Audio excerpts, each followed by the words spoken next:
morning. How's everybody today? I'm feeling great today. I decided that today I was going to make some cinnamon baked donut holes. Now I got the donut hole pan from Pampered Chef, and I'm just so excited to use it. And I am following a recipe from scratch. Now we do have a mix, and I am not against mixes, but I personally like to bake from scratch when I can. And when I find myself cut short in time, I will use a mix. But today I've got lots of time on my hands. My stove is heating to 425, and we're going to go through this cinnamon baked donut hole recipe. I've not baked it before, so I'm going to be following the recipe really, really closely. Okay, so in this little container, we have 4 tablespoons of butter softened, and 1/4 cup of vegetable oil. I've used good old-fashioned Canadian canola. I put them in the same thing because what the heck, they're going to go together anyway.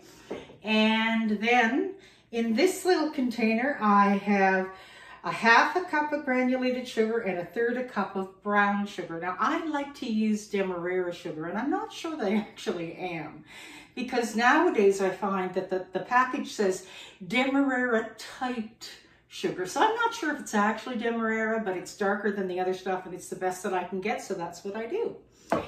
And then in our little measuring cup that I love so much, that does it does dry ingredients on one side and wet ingredients on the other, we have 1 cup of milk.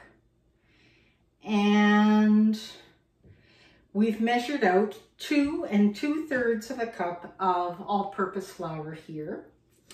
And it's also going to take 2 large eggs. I have 2 nice white ones.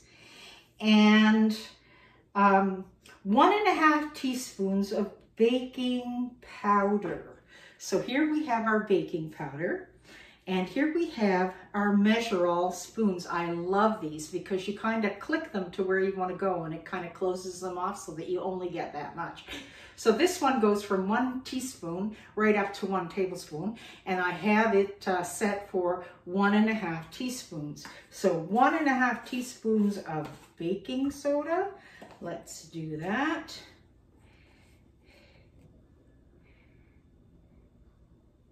And look at that. You've got 1.5 teaspoons of baking soda, and it's pretty precise, so you get to put that in there. And then 1/4 teaspoon of that, no, sorry, that was baking powder. And now we're going to do 1/4 teaspoon of baking soda, and we have a smaller one of these measure-alls, which is really, really great. And I have set it to 1/4 teaspoon. And we're going to get our baking soda, and we're going to measure, stick our little thing in there. Let's see how that goes. Whoops. It's hard to see what you're doing when you're measuring from a box, by the way. Let's not do that again. Okay, let's see what we can do here. Okay, great. So 1/4 teaspoon. This goes from 1/4 teaspoon right up to a teaspoon, and gives us exactly 1/4 teaspoon of baking soda, and there it goes. And we're going to put those over here out of our way. Oh no, first of all, we want to, 1 teaspoon of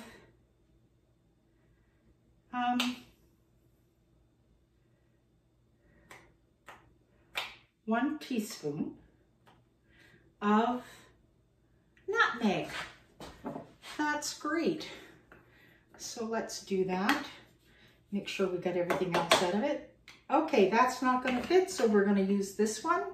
Take it right up to 1 teaspoon. And oh, isn't that great? It goes right into the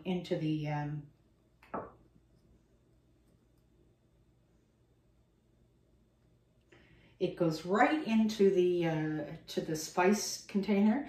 We're going to just put that in there because, again, baking soda, baking powder, and nutmeg are all going to be added at the same time. Okay, so now we don't need those. We can put them out of our way. Great. So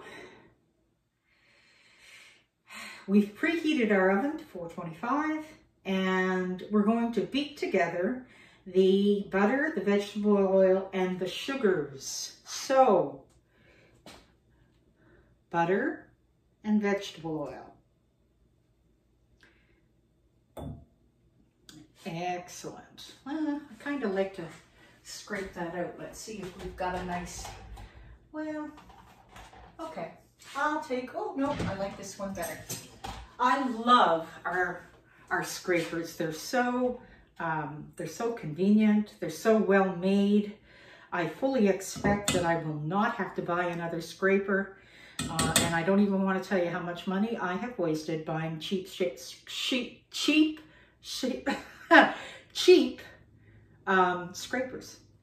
You know, every time you buy something that's not of good quality, you're going to buy it again. Now, if you're smart, you'll buy good quality stuff so that you don't have to buy it over and over again. But I have to say I wasn't that smart, and I did it quite a few times before I fell into Pampered Chef and realized how wonderful it was.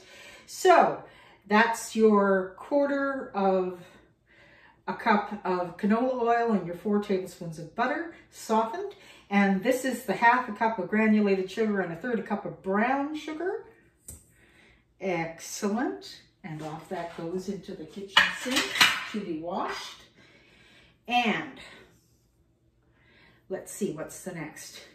Okay, so now we're going to beat them until they're smooth. Now I'm going to use my handy dandy Hamilton Beach hand mixer, which I've had for quite a few years, and you know, it's been okay. But do you notice this? Do you notice this cord that I have to have attached to an extension cord so that I can talk to you? This is the problem with a lot of hand mixers. They're corded, and so you're limited to where you can go with them.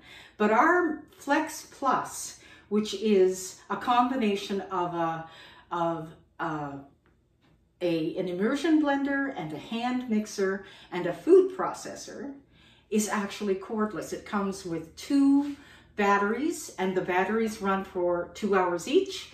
And it's an amazing thing. I haven't bought it yet because I happen to have a food processor, a hand mixer, and an immersion blender.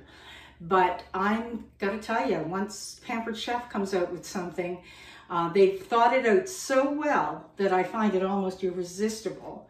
I tell you, I get really, really tired of dealing with cords. So you may see that Santa Claus is going to bring them to me for Christmas. We'll see. Okay, here we go. So we're mixing that until it's light and fluffy.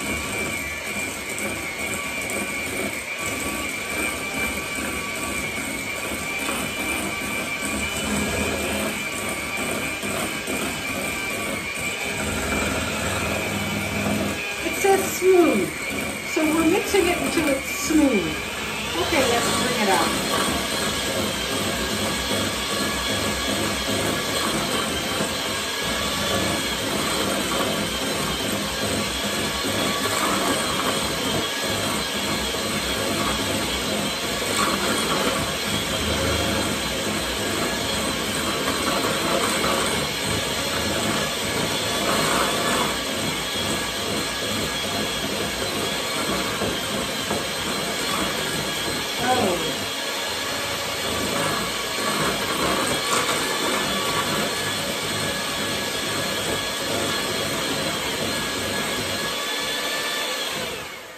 Pretty smooth. There we go. I'm going to use my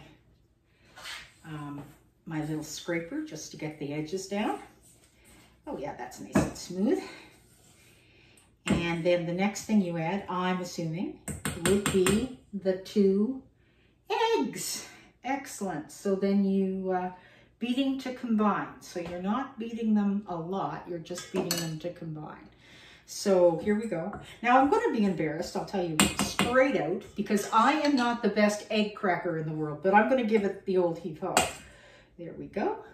Nice sharp edge to these Pampered Chef mixing bowls. And you know what? That helps an awful lot when you're cracking eggs, that you have a nice solid edge to crack it against. I see a lot of people cracking them on their countertops. I don't like doing that, but it, you know, to each his own. But I like to crack mine on the side of the mixing bowl. So here we go. We're just gonna combine these.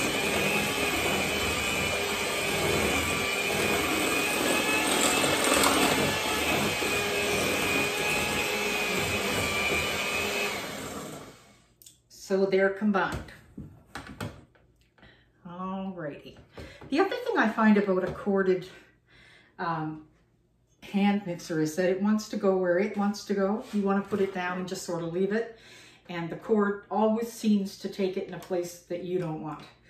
So I am not crazy about that. But anyway, I am hoping that I have been a sufficiently good lady this year to warrant a Flex Plus for Christmas. So we'll see, we'll see. I don't know. Here we go. I'm going to put this over here. Don't think we're going to need it. Stir in the baking powder, the soda. Oh, there is salt. Where? 3/4 of a cup of salt. Who knew? Okay, I'm glad I saw that. Let's get the salt out, shall we? Okay, 3/4. I thought I looked and I didn't see it, so you know, that happens. Let's see.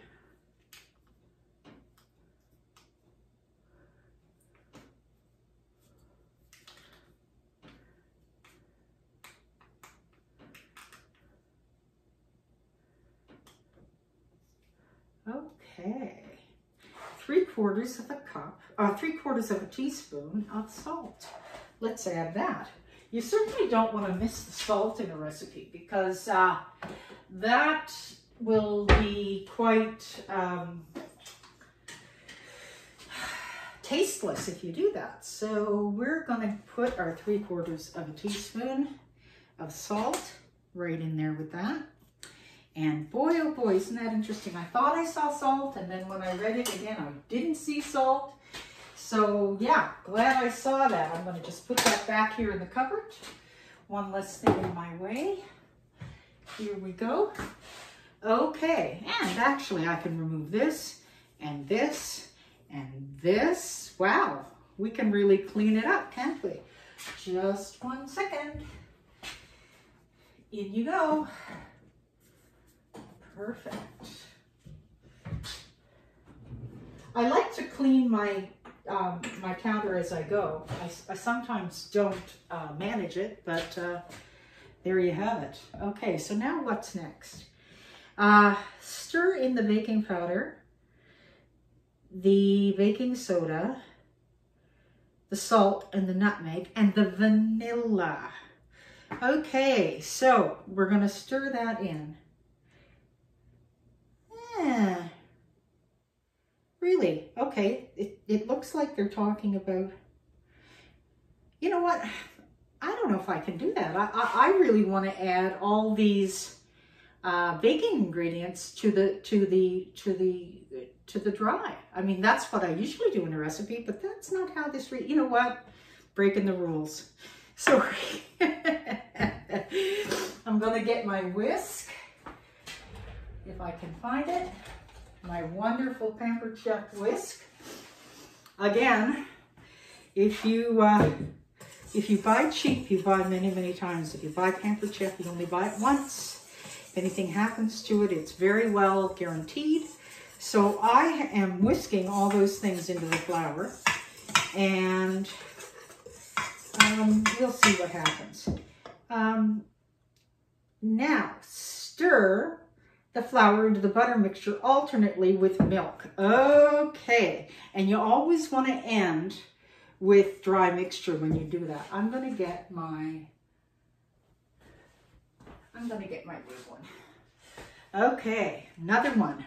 This is my scraper that I got from Doris Christopher marking the 40th anniversary of Pampered Chef in the States and 25 years in Canada.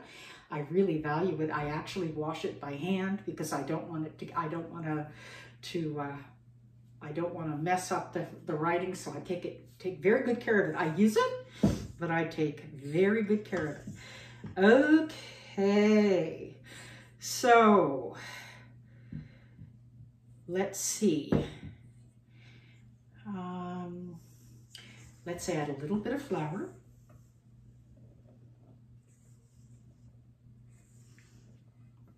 I should have done this the opposite way. I should have put the wet in the bigger container, but I didn't do that. So here we go. We're just going to mix it until it's incorporated.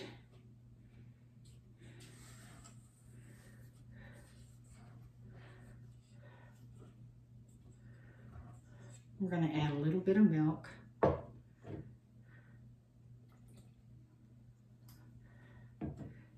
Just mix it until it's all incorporated. We don't want to overmix it. One of the things you can do with this recipe is you can make it into mini muffins. And my friend, Cindy, who I have known since I was, well, let's just say since I was very young, tells me that you don't overmix muffins. She is an amazing cook. So I tend to listen to amazing cooks. Always good to do that if you want to learn. So more of the mixture.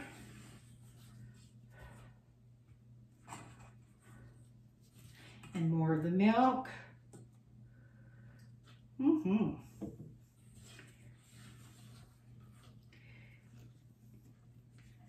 So you want to mix it until you don't really see any dry ingredients, but you don't want to mix it really beyond that. More of this.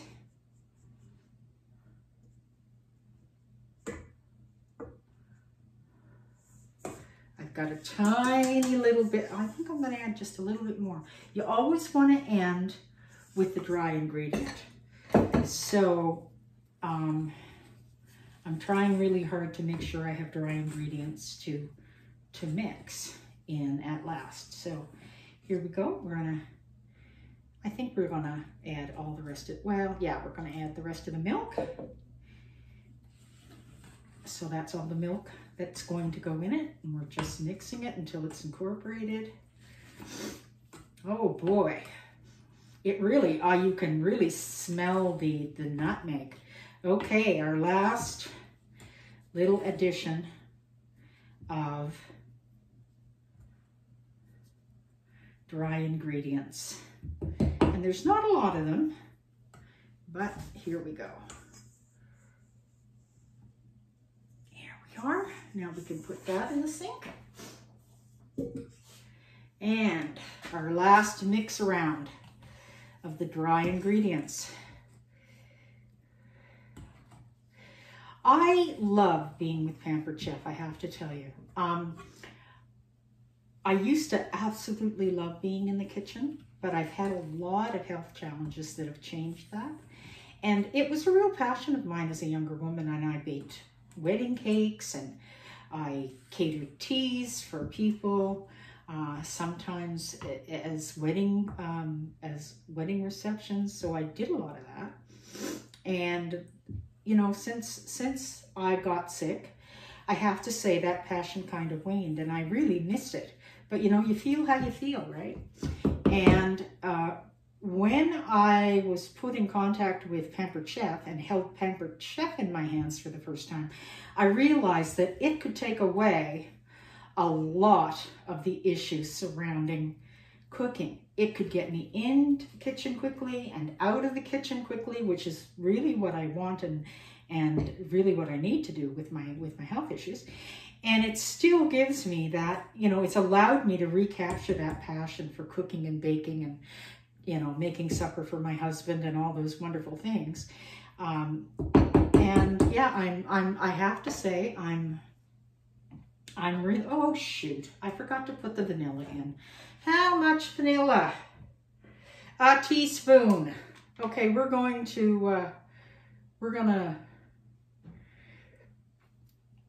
we're gonna guess.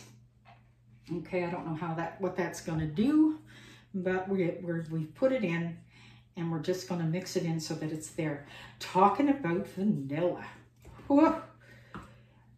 From October 1st, I think it is, till December 31st, Pampered Chef is selling Madagascar bourbon vanilla. Now, I have to tell you, I've never used it. I always use pure vanilla in my kitchen.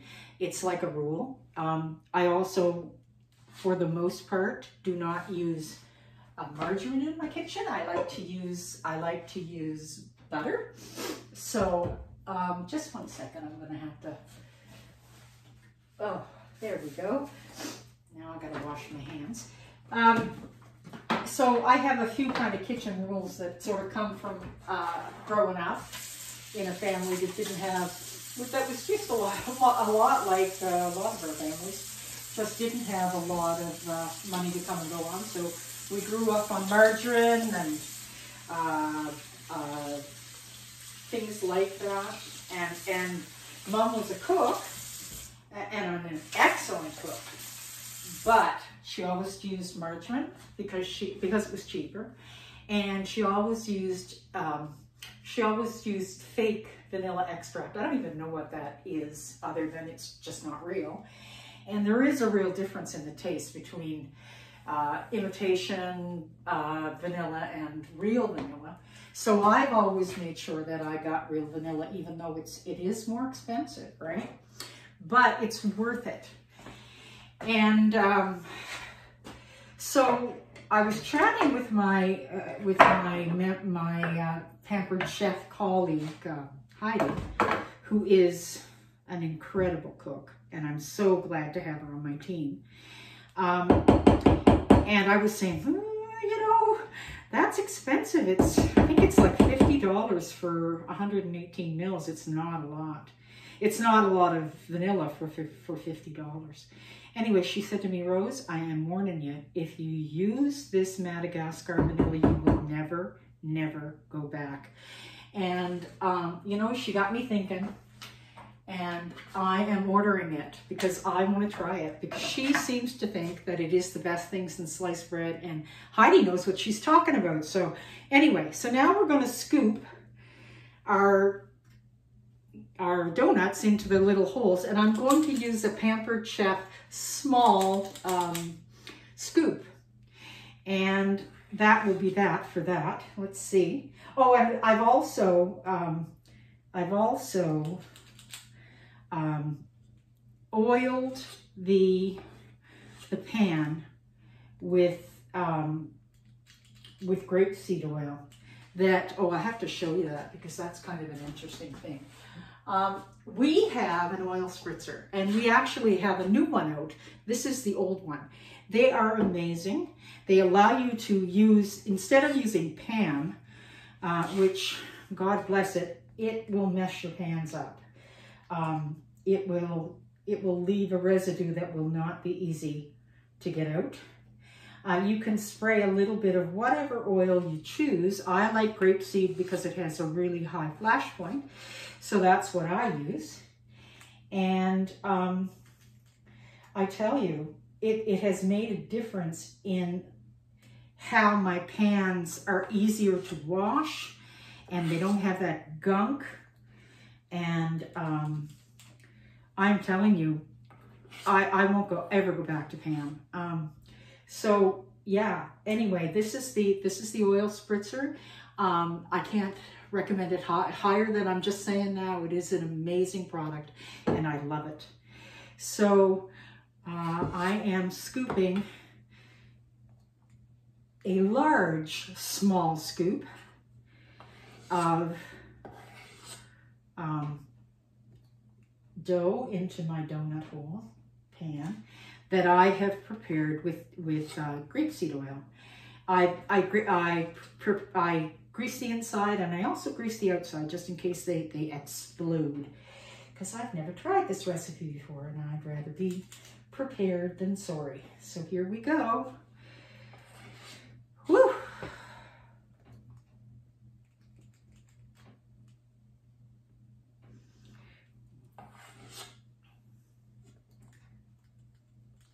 So this is 4 times 1, 2, 3, 4, 5, 6. 4 sixes, 24.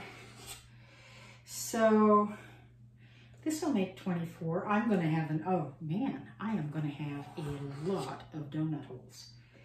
I don't know what this is going to be. And then, of course, in the end, we're going to roll them in cinnamon sugar. Oh my goodness, isn't that going to be delicious?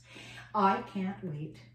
And then I'm going to have to give them away to my neighbors because Eric and I are watching our weight. And that doesn't mean that we don't eat well. We eat really, really well, but we can't eat too many donut holes. But I think we shall each have at least 1 or 2. Because, I mean, you know what? Life's short. Eat the donut hole. Anyway, here we go. I'm almost done.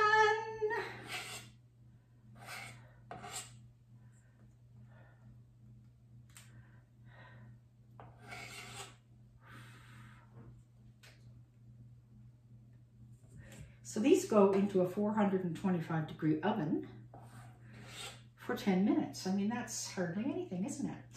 So the idea is that when they come out, you get them out of the pan and you roll them in cinnamon sugar and, oh gee, yum. It's sort of like your own tea bits, if you know what I mean. So I am really looking forward to tasting 1 or 2, or maybe 3, but certainly not 4. I won't do 4. I won't. I promise you. Here we go. Last one. Oh my goodness. I'm going to put a little bit more in the first one. Nah, maybe not. Let's just see how it goes. Okay, ladies and gentlemen. Oh, wow. Look at that. Don't those look like they're going to be great? So in they go into our 425 degree oven. And we're going to put the timer on. Set timer for 10 minutes. Woohoo! 10 minutes. I am so excited about these donut holes. I can't wait. I hope you come back to see the second installment. And you know, have a great day and be kind to one another. We're all going through a bit of a rough time with this COVID thing that is like the gift that keeps on giving, but not much. And so be kind to one another and be kind to yourself. And I'm wishing you a wonderful day with your loved ones and hope to see you back soon. Bye-bye.